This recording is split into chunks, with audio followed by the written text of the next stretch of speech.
Tempo. O que é isso? Tudo o que é, e tudo o que foi, e tudo o que será, encontra-se dentro dessa dimensão que conhecemos como tempo.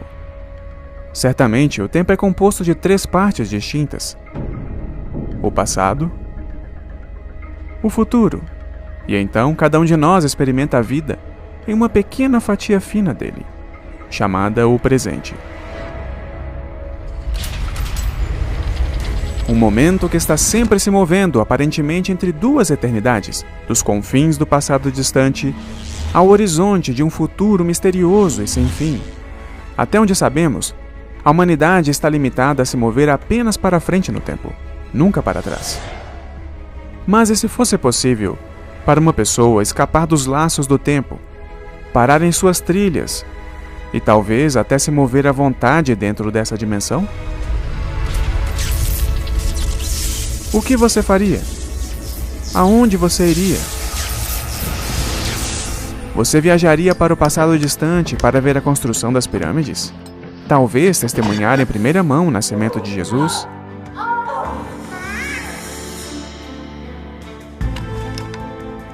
Ou quem sabe, até mesmo voltar no tempo para impedir o assassinato de Abraham Lincoln?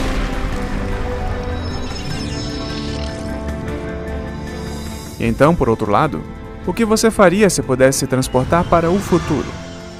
Avançar a qualquer momento no tempo e descobrir antecipadamente o resultado de cada decisão que você pode tomar. Sair da dimensão do tempo e do espaço e dar uma boa olhada ao redor. Quem não gostaria de fazer isso? O que você faria com esse tipo de poder? Seria isso apenas uma fantasia maluca? Bem, talvez não completamente. No início do século XX, Albert Einstein apresentou ao mundo a teoria da relatividade especial. Quando mais tarde ela foi testada e constatou-se que era verdadeira, ela revolucionou a nossa compreensão do tempo e do espaço. Einstein descobriu que o tempo pode realmente ser desacelerado ou acelerado, dependendo de quão rápido você se move em relação a outra coisa. Por exemplo, um astronauta dentro de uma nave espacial voando para longe da Terra, próximo da velocidade da luz, envelheceria mais lentamente do que um irmão gêmeo que permanecesse aqui na Terra.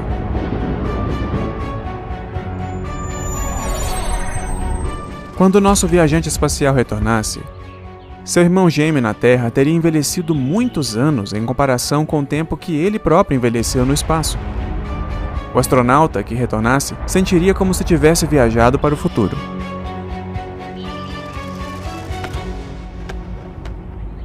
Mas e se houvesse um ser poderoso que não estivesse preso às restrições do tempo? Um ser com poder absoluto sobre o tempo e o espaço? E alguém que conhece o futuro ainda melhor do que você conhece o seu próprio passado? Impossível? Bem, e se eu pudesse provar isso? Eu posso, com este livro, a Bíblia.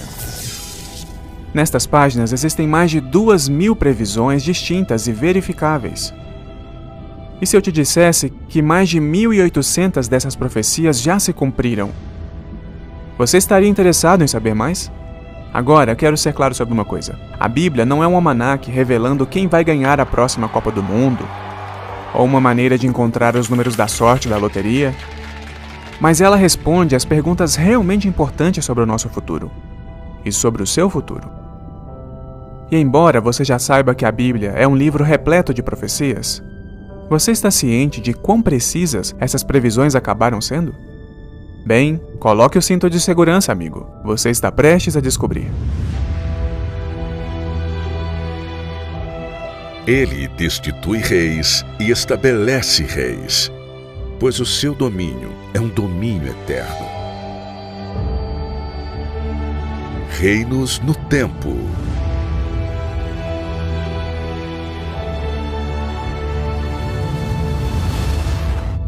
No princípio. Viu? A Bíblia fala sobre o tempo. Vamos começar com talvez um pouco de contexto. A Bíblia é, na verdade, um livro composto por 66 livros, escritos por cerca de 40 autores diferentes, em 3 idiomas, em 3 continentes, durante um período de cerca de 1.500 anos. Seus escritores vieram de todas as esferas da vida. Eles eram pastores, reis, sacerdotes, governantes e pescadores, cada um com uma personalidade única. Eles também escreveram a partir de muitas situações diferentes. Alguns estavam em prisões, outros em palácios, alguns viveram em cavernas, outros eram cativos em terras estrangeiras. Ainda assim, a Bíblia se une em uma história coesa, com um começo claro, um tema constante e um final lógico. Tudo isso enquanto circunda um personagem central.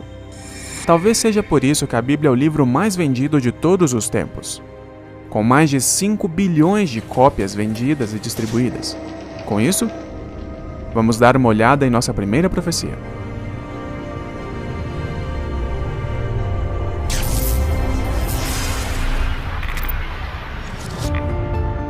O livro do Evangelho de Mateus registra que no ano 30 d.C., Jesus predisse a destruição de Jerusalém em grande detalhe, 40 anos antes de acontecer.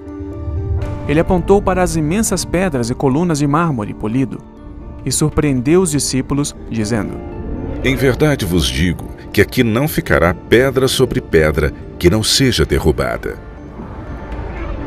Quando Jesus profetizou que não ficaria pedra sobre pedra no templo, podemos imaginar como os judeus daquela época se sentiram. Aquela construção demorou quase 100 anos para ser concluída. Jerusalém é onde a presença de Deus, a Shekinah, estava. A presença de Deus estava no templo, literalmente lá. Aquele templo foi o maior projeto de construção executado no Império Romano. Ele era gigantesco. Por exemplo, a área do Coliseu era de aproximadamente 6 acres, mas o monte do templo em Jerusalém era de 36 acres, ou seja, 6 vezes o tamanho do Coliseu. Os discípulos ficaram surpresos com essa previsão, porque o templo era a joia da coroa da nação. Foi construído com toneladas de pedras maciças e preciosas. Uma das pedras do alicerce, que você ainda pode ver hoje, tem 12,5 metros de comprimento por 4,5 metros de profundidade e pesa mais de 500 toneladas. Isso é mais do que 100 elefantes. Mas a profecia de Jesus se cumpriu. Segundo o renomado historiador Joséfo, durante a conquista de Jerusalém, quando os soldados romanos incendiaram o templo, o calor extremo derreteu o ouro abundante que adornava o local de culto. Isso fez com que o precioso metal liquefeito se infiltrasse nas rachaduras das pedras da fundação. Após a batalha, os soldados romanos vieram e derrubaram todas as pedras para recuperar o ouro. Depois da destruição, os tesouros do templo foram utilizados para fazer moedas romanas. São chamadas de moedas da Judéia cativa. Há milhares de exemplos, normalmente são de bronze, mas às vezes de prata e até mesmo em ouro. Elas exibem uma palmeira representando a Judéia e uma mulher sentada no chão. Ela está chorando, representando os judeus. Todas elas têm uma inscrição dizendo Judéia capta, que significa Judá foi conquistada. E esta geração de modo algum passará até que todas estas coisas aconteçam. Nós sabemos pelo livro de Números, capítulo 32, versículo 13, que uma geração bíblica é de 40 anos. Jesus fez essa previsão no ano 30. Exatamente 40 anos depois, no ano 70, o templo foi destruído pelas forças romanas. Surpreendentemente, há outra profecia bíblica relativa à luta judaica com Roma, que na verdade antecede a época de Jesus. O Senhor trará uma nação distante contra você, uma nação dos confins da terra que atacará como uma águia, uma nação cuja língua você não entende, uma nação de aparência dura, sem respeito pelo idoso ou dó pelo jovem. Ela sitiará todas as cidades da sua terra, até mesmo as altas fortificações em que vocês confiam cairão. E de fato, os romanos atacaram Jerusalém e sitiaram a cidade. Em harmonia com a profecia de Moisés, as bandeiras romanas traziam a imagem de águias em voo, resplandecendo ao sol. Hoje, tudo o que resta do complexo original do templo é a estrutura externa, conhecida como Muro das Lamentações.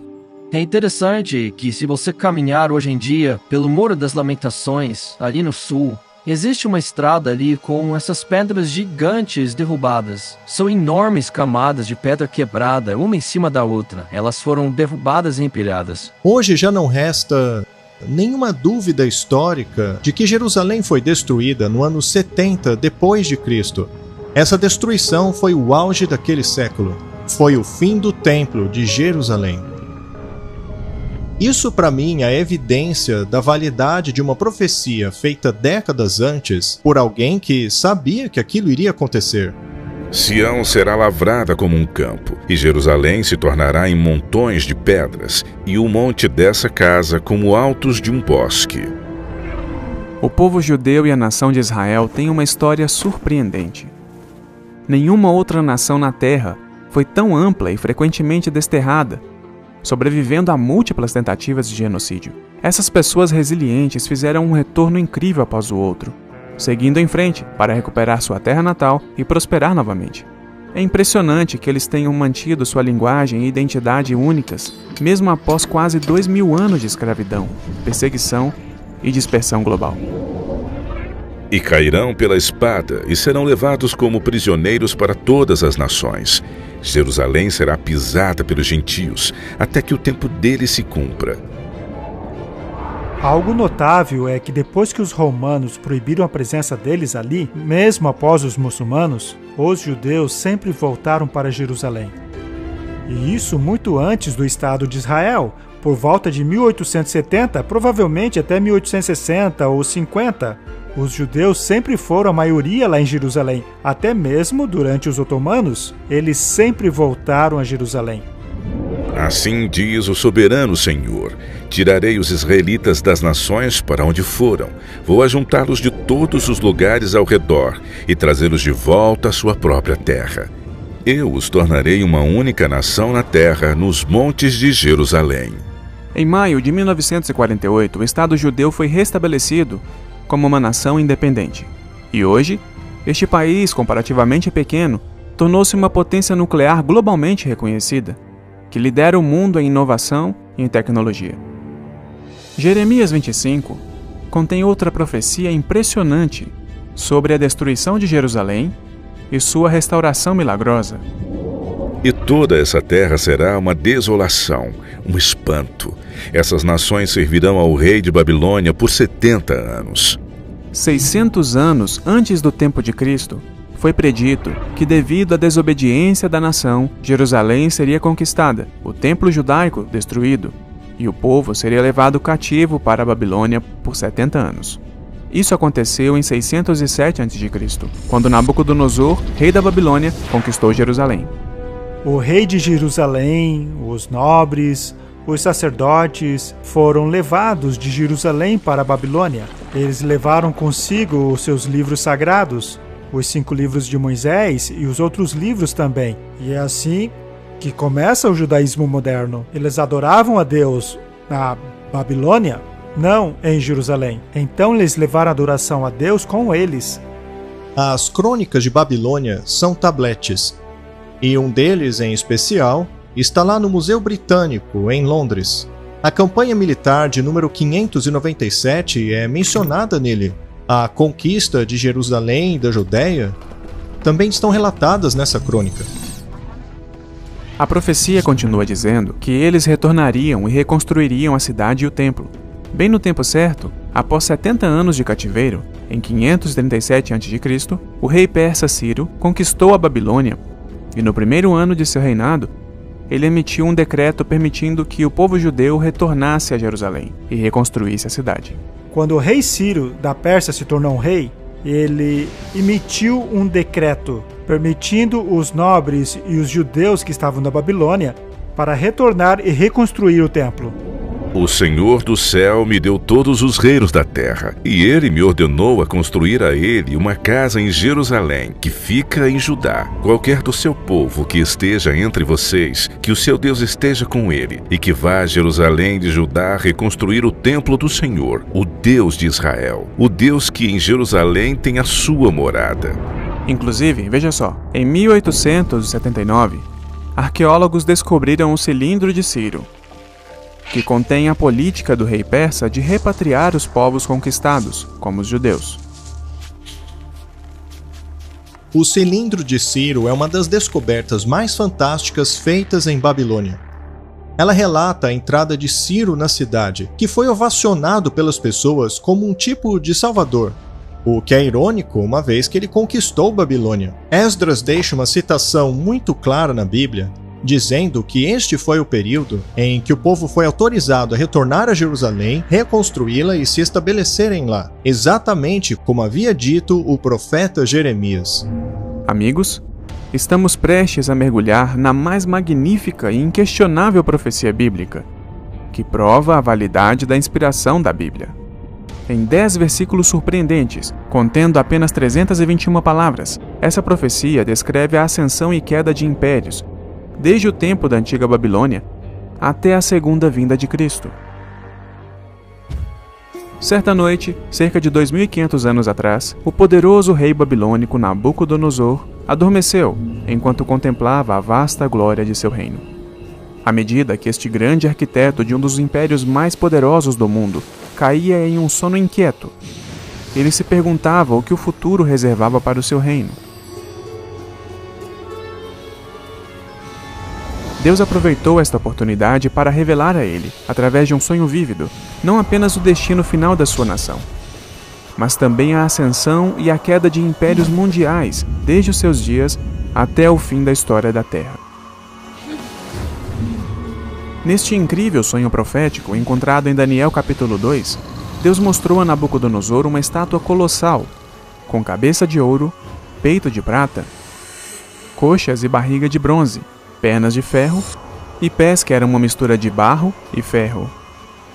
Então, de repente, uma enorme pedra foi lançada do céu e esmagou o ídolo, transformando-o em pó.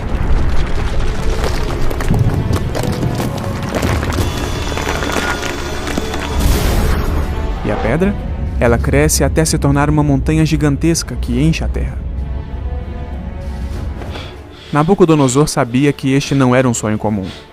Assim, o perturbado rei chamou seus conselheiros mais sábios para vir contar-lhe o sonho e explicar o significado. É claro que eles não foram capazes de contar ao rei o sonho, mas então Deus deu o mesmo sonho e a sua interpretação a um judeu posicionado na Babilônia, um jovem chamado Daniel. Ele foi à presença do rei e apresentou os detalhes precisos do sonho, e depois deu a interpretação.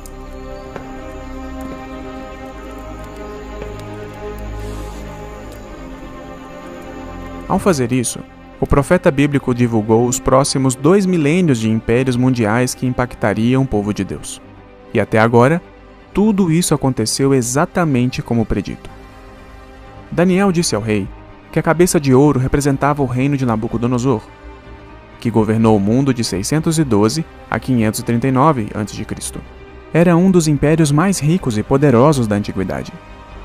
Um império que poderia ser apropriadamente descrito como a cabeça de ouro.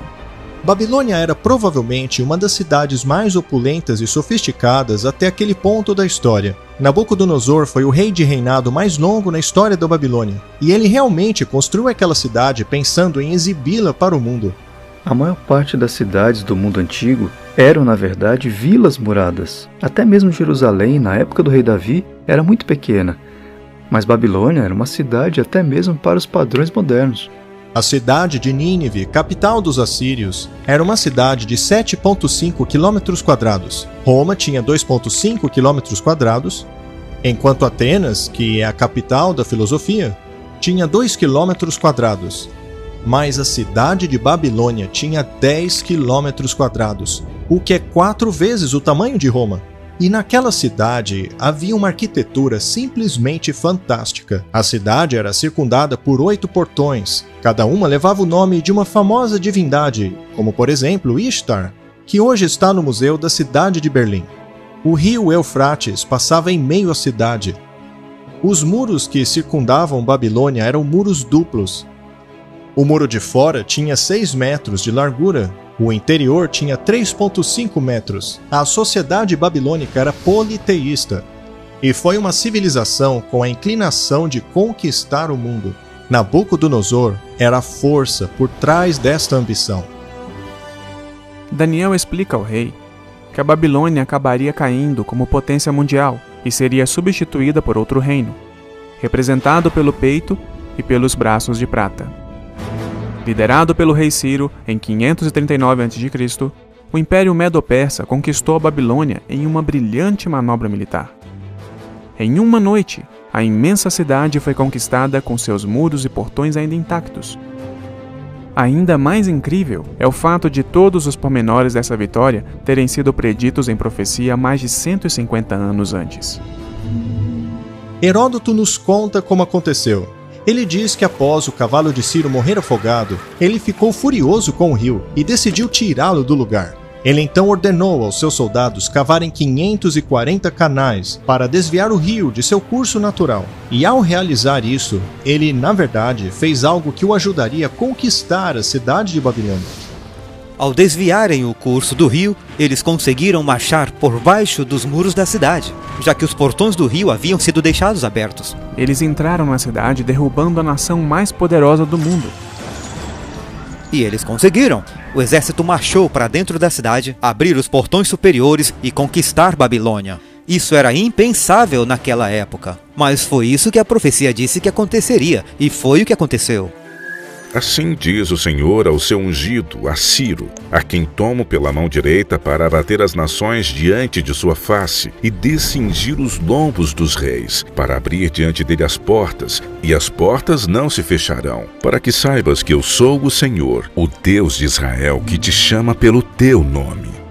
150 anos antes, Ciro havia sido mencionado pelo nome. Nós acreditamos que o profeta Isaías, olhando para o futuro por inspiração divina, chamou pelo nome a pessoa que conquistaria a Babilônia de acordo com a profecia. Em Isaías, capítulo 44, há uma impressionante profecia que diz que os rios seriam secados.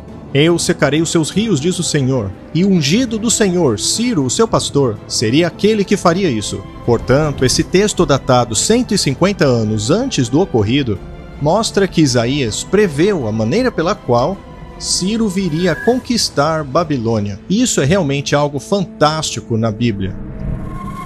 Quem diz de Ciro, ele é meu pastor e realizará toda a minha vontade, dizendo a Jerusalém, você será edificada, e quanto ao templo, seu fundamento será lançado.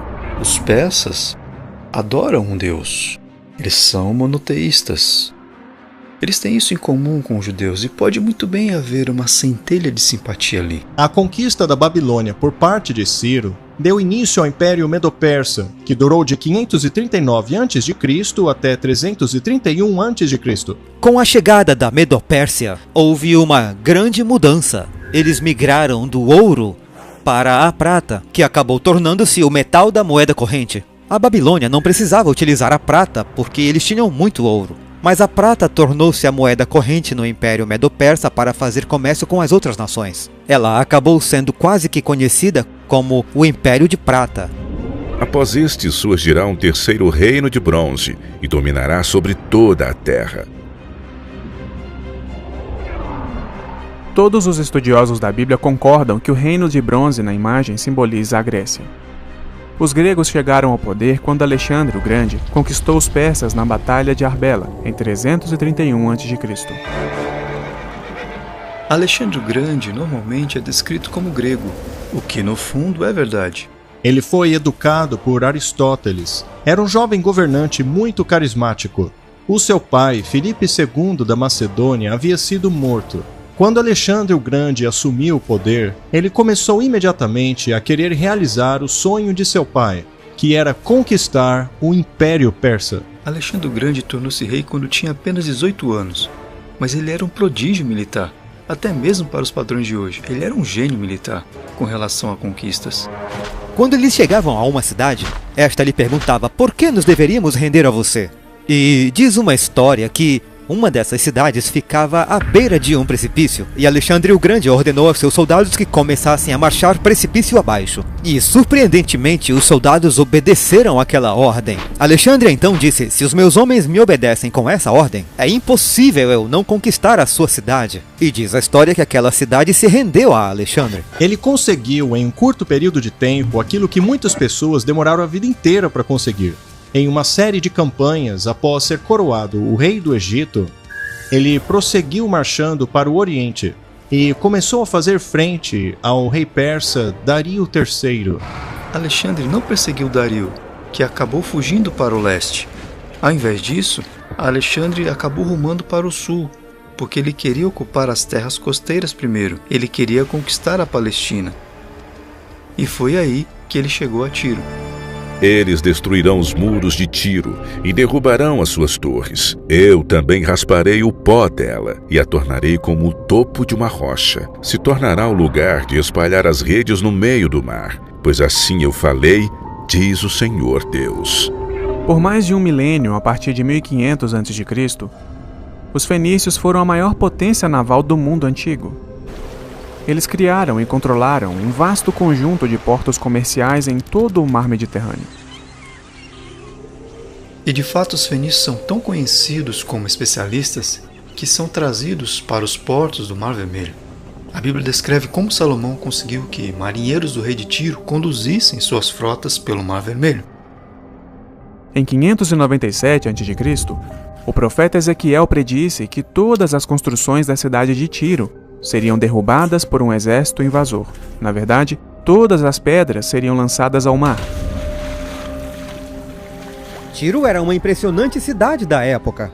Era um dos maiores centros comerciais daquele período. E aqui estava esta profecia dizendo que a cidade cairia. Parecia que nem mesmo Alexandre o Grande conseguiria fazê-la cair. Ele a sitiou por 7 meses. E então elaborou um plano. Alexandre então disse: tudo bem, eles querem ficar lá no mar? Então eu vou levar a terra até eles. Então ele utilizou grandes blocos da antiga cidade e os jogou no mar, construindo uma ponte para assim ter acesso aos muros daquela ilha. E foi assim que ele conseguiu levar o seu exército até eles. Tiro foi atacada e terrivelmente destruída. Esse foi o cumprimento exato da profecia, pois esta dizia que as pedras seriam arremessadas no mar, e o lugar se tornaria o local onde redes de pesca seriam lançadas. E foi isso que aconteceu. Tenha em mente que a ideia sobre os gregos virem a governar o mundo era uma previsão muito ousada. Lembre-se de que, na época em que a profecia de Daniel foi dada, a Grécia era apenas uma coleção de tribos guerreiras, com muito pouca influência mundial. A Grécia permaneceu no poder até por volta do ano 168 a.C., quando foi conquistada pela próxima potência mundial que estava à espreita. E o quarto reino será forte como o ferro, pois como o ferro esmiuça e quebra tudo, como o ferro que quebra todas as coisas, assim ele esmiuçará e fará em pedaços todos os outros. Quem veio depois da Grécia? É um fato irrefutável da história, que a monarquia de ferro de Roma os conquistou e desfrutou da supremacia pelos próximos 600 anos. Quando o ferro foi introduzido, um resultado muito importante nas guerras foi o barateamento das armas. Por exemplo, o preço para se fazer uma ponta de flecha, ou a ponta de uma lança, ou um capacete, era muito mais barato que o bronze. A maior razão para isso é que o bronze contém estânio, e o estânio só podia ser obtido em 2 lugares no mundo antigo, que era no Afeganistão e em Cornwall, na Inglaterra. E comercializar isso realmente era muito caro. Então, a Era do Ferro barateou muito o preço da guerra, o que resultou em exércitos maiores. Roma era cruel, violenta e estava determinada a conquistar tudo. Ela era como um ferro quebrando e esmiuçando a todos. Quando o Império Romano começou a desmoronar, em 476 d.C., ele não foi dominado por outro poder unificado. Em vez disso, várias tribos bárbaras conquistaram Roma e dividiram a nação, exatamente como Daniel havia profetizado. Roma perdeu seu poder por uma série de razões. Houve as invasões bárbaras pelo norte, e Roma também havia se endividado bastante. O Império Romano literalmente se dissolveu. Ele tinha tantos problemas internos que acabou desintegrando. Pelo menos 10 tribos vieram e invadiram porções do Império Romano. Isso forçou o imperador Constantino a eventualmente evacuar Roma e mover-se para o leste, a fim de criar um novo centro para o seu império chamado Constantinopla. 10 dessas tribos originais evoluíram para as nações da Europa moderna. Elas eram conhecidas como os ostrogodos, os visigodos, os francos, os vândalos, os alamanos, os suevos, os anglo-saxões, os érulos, os lombardos e os burgúndios. 7 delas agora ainda existem na Europa atual. Por exemplo, os anglo-saxões se tornaram os ingleses, Os francos se tornaram os franceses, os alamanos se tornaram os alemães e os lombardos se tornaram os italianos. Como viste, os pés e os dedos eram em parte de barro e em parte de ferro. Eles não se misturarão um ao outro, assim como o ferro não se mistura com o barro. Através de casamentos, alianças e tratados, muitas potências tentaram em vão reunificar o continente europeu. Ao longo da história, líderes como Carlos Magno, Napoleão, Kaiser Wilhelm, Mussolini e Hitler lutaram para recriar a glória do antigo Império Romano. Mas assombrados pelas palavras da profecia de Daniel que diziam: "Mas não se ligarão um ao outro", todos eles falharam miseravelmente. Como você poderia esperar, muitos céticos uma vez argumentaram que as profecias da estátua em Daniel eram tão precisas que teriam de haver sido escritas após os eventos, mas a chocante descoberta de um menino pastor em 1946 mudou tudo.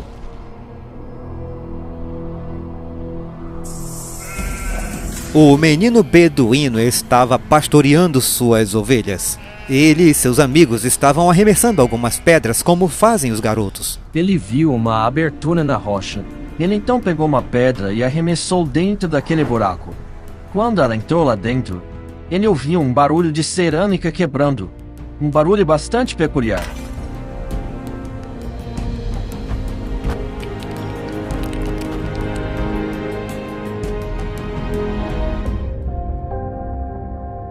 Então, no fundo da caverna, ele encontrou jarros contendo pergaminhos antigos.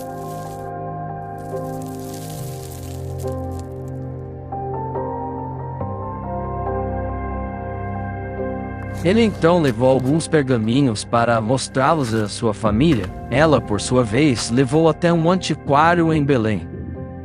E dali foi para Jerusalém. Finalmente, alguém reconheceu o que era aquilo, e formou-se uma expedição até as cavernas de Qumran. Eles acharam milhares de manuscritos diferentes. Havia pergaminhos completos, como o famoso pergaminho de Isaías. Os pergaminhos foram datados entre o ano 250 a.C. até o ano 70 d.C. Todos os 66 capítulos do livro de Isaías foram preservados. Ele é virtualmente o mesmo livro de Isaías que temos na Bíblia hoje. Não há diferenças teológicas, nem diferenças históricas drásticas. Um arqueólogo examinou os pergaminhos do Mar Morto e os comparou à Bíblia que nós temos hoje. A conclusão a que ele chegou é que os livros do Antigo Testamento são certamente antigos e precisos, como dizemos que são. A descoberta dos manuscritos do Mar Morto e outros achados fornecem evidência irrefutável de que a profecia de Daniel foi escrita bem antes dos eventos que ele predisse. Muitas vezes na Bíblia, Deus predisse a ascensão e queda de reinos específicos, de modo que, quando isso se cumprisse, nós saberíamos que ele detém o futuro. Por exemplo, a cidade-estado da Babilônia, o povo dela e a maior parte do mundo acreditavam que a cidade era indestrutível. No entanto, Deus previu. Babilônia, a glória dos reinos, a beleza do orgulho dos caldeus. Será como quando Deus derrubou Sodoma e Gomorra. Ela nunca será habitada e nem será estabelecida de geração a geração. Como nós já aprendemos, a Babilônia caiu do poder pelas mãos de Ciro, o rei persa. Mas ela se ergueu novamente? Quando Saddam Hussein chegou ao poder no Iraque, ele sonhava em reconstruir e repovoar a antiga cidade da Babilônia. Ele queria fazer isso para frustrar a profecia bíblica e desacreditar a nação de Israel. Ele afirmou que os grandes palácios da Babilônia e seus lendários jardins suspensos, uma das 7 maravilhas do mundo antigo, surgiriam do deserto. Mas a história recente mostra como seus planos evaporaram durante a Primeira Guerra do Golfo, no Iraque. E a Babilônia permanece sem ser edificada até hoje. Apenas há um punhado de turistas que estão vendo as ruínas.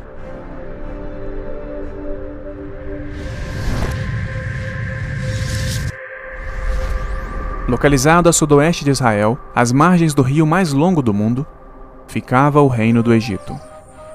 Com suas grandes pirâmides, templos colossais e a agricultura que acontecia o ano todo, parecia que o Egito iria perdurar como uma superpotência ao longo da história. No entanto, durante o auge do poder do Egito, a Bíblia predisse corajosamente que o reino nunca mais ocuparia uma posição de comando entre as nações do mundo. o profeta Ezequiel declarou: Eu os trarei de volta do cativeiro e os farei voltar ao alto do Egito, a terra dos seus antepassados. Ali será um reino humilde, será o mais humilde dos reinos, e nunca mais se exaltará sobre as outras nações. Eu o farei tão fraco que nunca mais dominará sobre as nações. O Antigo Egito foi uma das civilizações mais famosas. Por milhares de anos, o Egito dominou uma grande parte do mundo antigo. Fez campanhas na terra de Canaã durante o período do Novo Reino, quando faraós como Tutmoses III e Ramsés II ficaram famosos. E muito antes desse período nós temos a construção das pirâmides, que ocorreu muito cedo na história do Egito. Mas ao longo do tempo nós vemos um declínio na cultura egípcia. E esse declínio ocorre ao longo de dinastias, ao longo do tempo, e finalmente o Egito perde de vez a sua proeminência. Hoje o Egito não é o que costumava ser em tempos antigos. Ainda podemos ver as grandes pirâmides na cidade de Cairo, mas quando comparamos o que foi essa nação e todas as coisas grandiosas conquistadas por elas no passado com o Egito de hoje, é muito diferente. Aquela glória ficou no passado. O Império Assírio já governou o Oriente Médio, cobrindo mais de 1 milhão de quilômetros quadrados. Sua antiga capital de Nínive estava situada no lado leste do rio Tigre, exatamente em frente à atual Mossul, no Iraque. Você deve se lembrar que, após o seu desvio de 3 dias pelo grande peixe, o profeta Jonas foi enviado para alertar os habitantes de Nínive a se arrependerem. E embora um reavivamento tenha começado, ele não durou. E Nínive caiu em um estado de violência e imoralidade que atormentaria os seus vizinhos judeus. Como um sinal do juízo de Deus, em 615 a.C., o profeta Naum previu em grande detalhe a futura destruição de Nínive. Embora estejam entrelaçados como espinhos e encharcados de bebida como bêbados, serão consumidos como a palha mais seca. Isso aconteceu 3 anos depois, em 612 a.C., pelas mãos dos babilônios. Aqui estão apenas alguns destaques da profecia de Naum. Nínive é devastada, em parte por fortes chuvas e inundações. Os comandantes do exército fugiriam, o que de fato aconteceu. O fogo destruiria a cidade, e o mais notável, a cidade nunca mais se ergueria. Nínive, como cidade, nunca foi reconstruída. O grande zigurate de Nínive e seu grande palácio nunca foram reconstruídos. Apenas para manter essas previsões em perspectiva, os profetas bíblicos predisseram que as principais cidades como Babilônia, Tiro e Nínive seriam destruídas e nunca seriam reconstruídas, e elas de fato não foram. No entanto, Jerusalém foi destruída e reconstruída 27 vezes, e ainda perdura até hoje. Vez após vez, a história ratificou a Bíblia. Além disso, praticamente todos esses nomes de reis, generais e líderes bíblicos foram confirmados e aceitos pela arqueologia moderna. Mas o verdadeiro foco central de toda a profecia bíblica é uma pessoa. Jesus é o tema principal das Escrituras. A Bíblia é a história dele. Ela começa e termina com Cristo. Portanto, não devemos nos surpreender ao encontrar profecias sobre a vinda do Messias em todo o Antigo Testamento. Este é um bom momento para fazer um panorama. A Bíblia realmente é dividida em 2 coleções de livros. O Antigo Testamento contém 39 livros, abrangendo a lei de Moisés, as histórias, profecias e escritos sagrados, que ocorreram antes do nascimento de Jesus. A coleção dos últimos 27 livros contém o Novo Testamento e abrange a história do nascimento de Jesus, os ensinamentos de sua vida, seguidos pelos escritos dos apóstolos e pelas profecias do Apocalipse. Incrivelmente, espalhadas por todo o Antigo Testamento, existem mais de 300 profecias que predizem a vinda de Cristo, algumas com detalhes impressionantes. E então, no Novo Testamento, encontramos um relato surpreendente do cumprimento dessas profecias. Agora, tenha em mente que são cerca de 400 anos que separam o fim do Antigo Testamento do início do Novo Testamento. E também eu gostaria de ressaltar que nós sabemos com toda certeza, pela descoberta e datação dos manuscritos do Mar Morto, que tudo isso foi escrito muito antes de acontecer. Vamos agora tomar um momento e considerar algumas dessas incríveis profecias. Todos os anos, mais de 1 bilhão de cristãos celebram o nascimento de Cristo. Embora, de acordo com as Escrituras, seja improvável que Jesus tenha realmente nascido em 25 de dezembro, é muito claro que seu nascimento foi predito e esperado. Mas tu, Belém Efrata, embora pequena entre os clãs de Judá, de ti virá para mim aquele que será o governante sobre Israel. Suas origens estão num passado distante, em tempos antigos. Agora, de modo surpreendente, para que essa profecia se cumprisse, Deus teria que transferir José de sua cidade natal em Nazaré e transportá-lo com Maria 112 quilômetros ao sul para Belém, a cidade natal da família de José. A história mostra que esse censo ocorreu por volta do ano 4 a.C.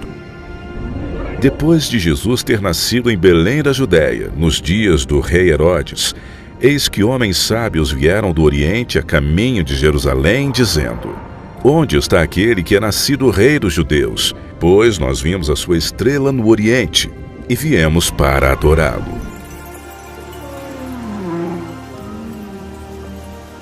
A Bíblia não apenas predisse especificamente onde Jesus nasceria, mas também indica quando ele começaria seu ministério. Desta vez, a profecia vem do livro de Daniel. Sabe e entende, desde a saída da ordem para restaurar e para edificar a Jerusalém até ao Messias, haverá 7 semanas e 62 semanas. Primeiro, observe que, ao calcular uma profecia hebraica, um dia, na verdade, simboliza um ano. Este princípio pode ser encontrado em Ezequiel 4:6. Isso significa que as primeiras 7 semanas e as 62 semanas, ou um total de 69 semanas, seriam realmente entendidas como descrevendo 483 anos. Isso nos leva exatamente a 27 depois de Cristo. Este foi o ano em que Jesus foi batizado, aos 30 anos de idade, e começou o seu ministério. Incrivelmente, essa profecia foi dada enquanto os judeus estavam em cativeiro na Babilônia, mais de 500 anos antes do nascimento de Cristo. Um cumprimento maravilhoso que nunca poderia ter acontecido por acaso. Muitos intérpretes concluíram que o princípio dia-ano é válido e preciso. Isso fica claro na profecia das 70 semanas. A profecia diz que haveria 69 semanas proféticas, que seriam 483 anos até a vinda do Messias. Lucas capítulo 3 fala a respeito da vinda de João Batista, e lá diz no 15º ano do reinado de Tibério César. Tibério começou seu próprio reinado quando Augusto César morreu no dia 14 depois de Cristo. Ao chegarmos na data em que João Batista começou seu ministério e quando Jesus veio e foi batizado logo depois, constatamos que esse foi o ano 27. A profecia referia-se à vinda do Messias, e a palavra Messias em hebraico significa ungido. Por acaso ocorreu alguma unção de Jesus no ano 27? Claro que sim. Em Atos 10, verso 38, vemos que Jesus foi ungido pelo Espírito Santo. O profeta Isaías do Antigo Testamento predisse 700 anos antes de acontecer que Jesus nasceria de uma virgem. Portanto, o próprio Senhor lhe dará um sinal. Eis que uma virgem dará à luz a um filho, e ela lhe dará o nome de Emanuel.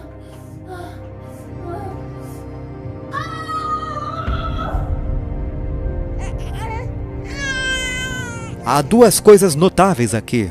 A primeira é uma virgem dando à luz, e o nascimento ocorrendo em Belém. Jesus nunca poderia ter manipulado essas duas coisas. Jesus nunca poderia ter dito, eu vou tentar cumprir essas duas profecias. Ninguém escolhe aonde nasceu ou como nasceu. Ainda assim, esses dois fatores notáveis ocorreram com Jesus. Uma profecia do Antigo Testamento predisse que o nascimento do Messias estaria associado a um evento de genocídio.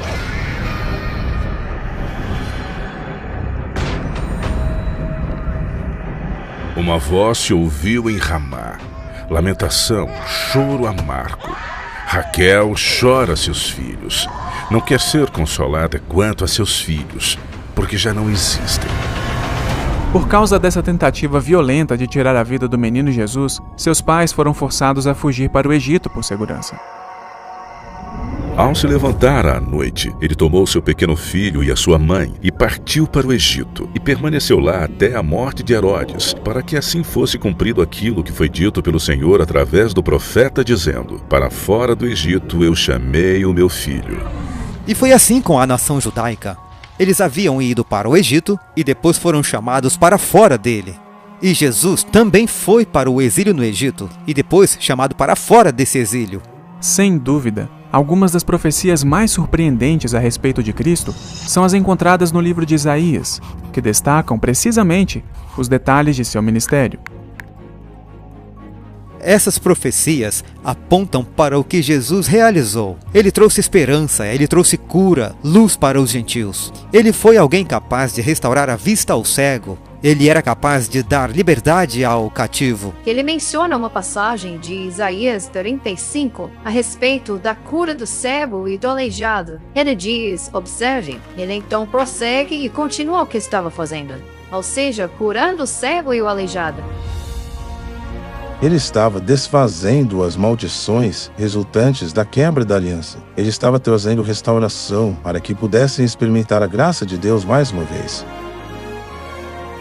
Jesus revelou grande poder durante seu ministério, curando os enfermos, acalmando as tempestades, até ressuscitando os mortos. Mesmo assim, os escritores da Bíblia previram e documentaram que, apesar de seu incrível poder e autoridade, ele ainda seria um servo manso e humilde, um digno exemplo a seguir. Por exemplo, em Zacarias 9, versículo 9, nós lemos: Alegra-te muito, ó filha de Sião, exulta, ó filha de Jerusalém. Eis que teu rei virá a ti, justo e salvo, pobre e montado sobre um jumento, e sobre um jumentinho, filho de jumenta. 500 anos antes da chegada de Jesus, Zacarias havia profetizado. Ele disse que um rei viria montado em um jumento, e aquilo tornou-se uma tradição. Quando ele entrou em Jerusalém, com a multidão gritando Hosana e colocando suas capas diante dele, com as folhas de palmeira, o povo entendeu que ele estava se colocando como rei. Pensaram que ele estabeleceria um reino aqui na terra. Mas Jesus não era esse tipo de rei. Jesus veio montado em um jumento para declarar que era rei antes de ser crucificado. Esse evento impressionante foi testemunhado por milhares de pessoas apenas alguns dias antes da crucificação de Jesus. E, no entanto, poderia ter sido facilmente contestado, mas o escritor que testemunhou os eventos o registra como um fato histórico. Nada é mais convincente do que as profecias sobre a traição, o julgamento, a crucificação e a ressurreição de Jesus. Por uma coisa, o Antigo Testamento predisse que o Messias seria traído por um amigo, depois de compartilhar o pão com ele. Como todos sabem, Judas traz Jesus logo após a última ceia. Jesus predisse que seria traído, e isso chocou seus discípulos. Alguém de dentro do círculo deles tornou-se um traidor. Isso foi decepcionante. Existe uma boa razão pela qual os pais não põem nome de Judas em seus filhos. Até o meu próprio amigo íntimo, em quem eu tanto confiava, que comia do meu pão, levantou contra mim o seu calcanhar.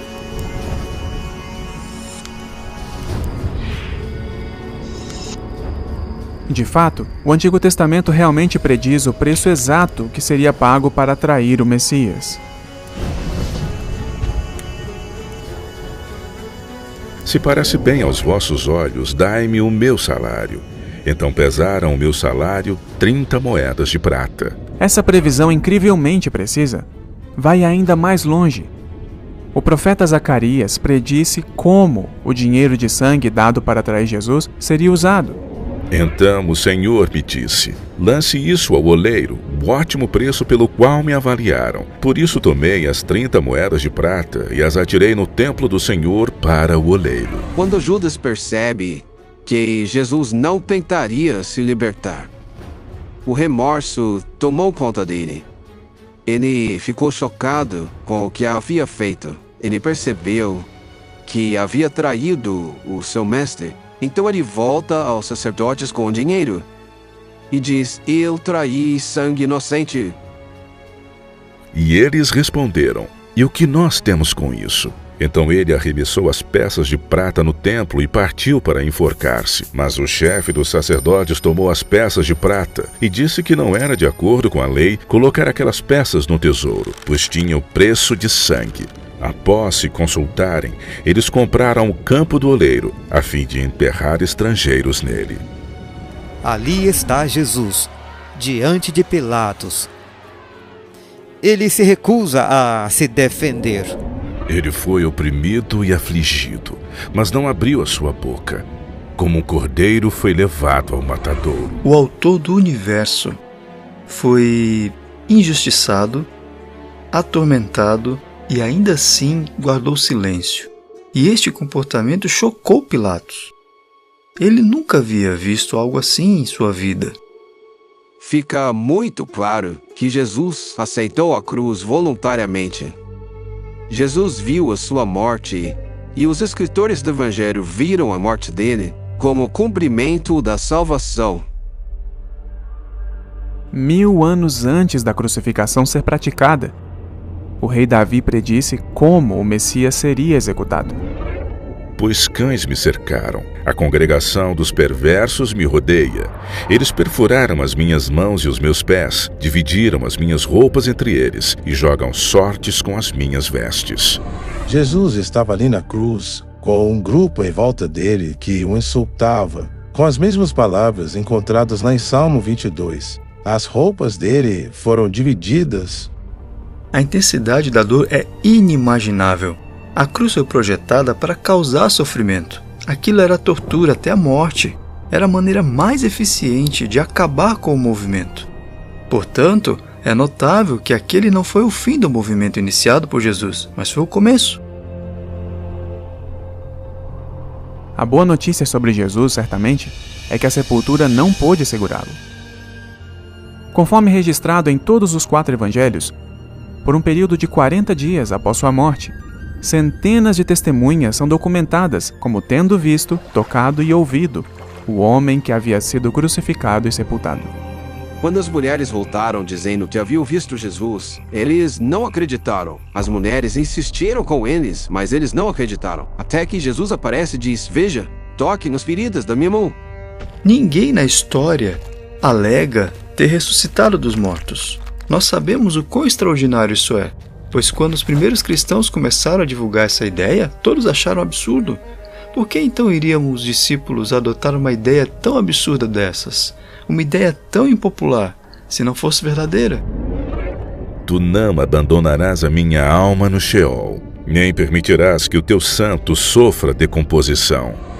Incrivelmente, até mesmo o historiador judeu Flávio Joséfo faz referência à ressurreição de Jesus e à influência que isso teve sobre o povo, em seu famoso diário de história judaica. Neste tempo viveu Jesus, um homem sábio, se é que podemos chamá-lo de homem, pois ele realizava feitos surpreendentes, foi mestre daqueles que receberam com júbilo a verdade, e arrastou muitos judeus e gregos. Ele era o Cristo, e por denúncia dos príncipes da nossa nação, Pilatos condenou-o ao suplício da cruz. Mas os seus fiéis não renunciaram ao amor por ele, porque ao 3º dia ele lhes apareceu ressuscitado, como anunciaram os divinos profetas, juntamente com 1000 outros prodígios a seu respeito.